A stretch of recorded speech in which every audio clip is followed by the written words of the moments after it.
ప్రసిద్ధ పుణ్యక్షేత్రం యాదగిరిగుట్ట శ్రీ లక్ష్మీనరసింహస్వామి ఆలయం స్వర్ణ విమాన గోపురం ప్రారంభోత్సవం వైభవోపేతంగా జరిగింది.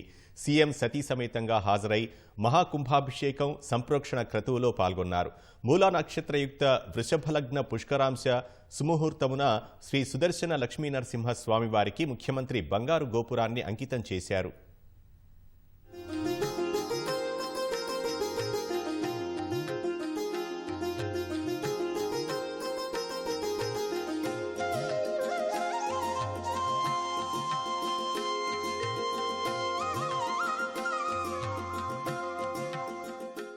యాదగిరిగుట్ట శ్రీ లక్ష్మీ నరసింహస్వామి క్షేత్రంలో మరో అద్భుత ఘట్టం ఆవిష్కృతమైంది. పండితులు నిర్ణయించిన సుముహూర్తాన శ్రీ లక్ష్మీ నరసింహస్వామి వారి ఆలయ బంగారు విమాన గోపురాన్ని ముఖ్యమంత్రి రేవంత్ రెడ్డి స్వామివారికి అంకితమిచ్చారు. వానమామలై మఠం పీఠాధిపతులు రామానుజీయర్ స్వామివారి ప్రత్యక్ష పర్యవేక్షణలో సతీ సమేతంగా సీఎం పూజా కార్యక్రమాలు నిర్వహించారు. అనంతరం వేద పండితుల ఆశీర్వచనం తీసుకున్నారు.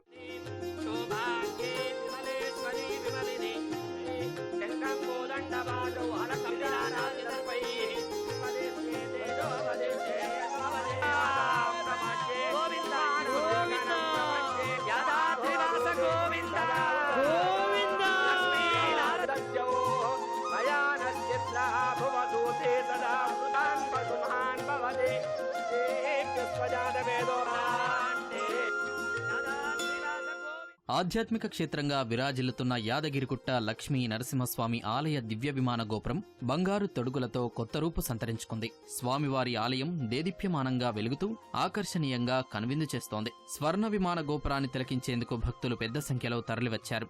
భక్తులు దాతలు ఇచ్చిన విరాళాలు సాయంతో ఆలయ దివ్య విమాన గోపురాన్ని స్వర్ణమయంగా తీర్చిదిద్దారు. 68 కిలోల బంగారంతో విమాన గోపురాన్ని స్వర్ణ తాపడం చేశారు. స్వర్ణ విమాన గోపురం ఆవిష్కరణలో భాగంగా ఈ నెల 19 నుంచి మహాకుంభాభిషేకం సంప్రోక్షణ మహోత్సవాలు ఘనంగా నిర్వహించారు. అనుకున్నట్లుగానే మార్చి 1 నుంచి జరిగే స్వామివారి వార్షిక బ్రహ్మోత్సవాలకు ముందే స్వర్ణ విమాన గోపురం ప్రతిష్టాపన పనుల్ని పూర్తి చేశారు.